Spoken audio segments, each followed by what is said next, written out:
आपके पर्सन, आपके लवर, आपके क्रश की हिडन फीलिंग्स क्या हैं आपके लिए? क्या चाहते हैं वो? क्या सोचते हैं आपके बारे में?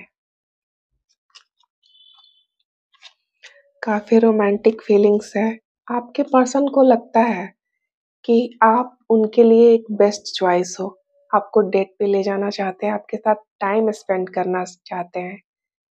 आपकी जो बातें हैं, आपका जो केयर करने का तरीका है, उनका ध्यान रखने का तरीका है, वो उन्हें बहुत पसंद आता है। वो आपके साथ बहुत खुश रहते हैं और जब से आप उनकी लाइफ में आए हो, वो सेल्फ लव भी करने लगे हैं, उनको प्यार पे भरोसा भी होने लगा है और उन्हें लाइफ बहुत अच्छी लगने लगी है। ये एक बहुत ही रोमांटिक और पॉजिटिव रीडिंग है। ज़रूर इस रीडिंग को क्लेम करें। ईश्वर आपकी लाइफ में सब कुछ बहुत अच्छा करे। Thank you so much.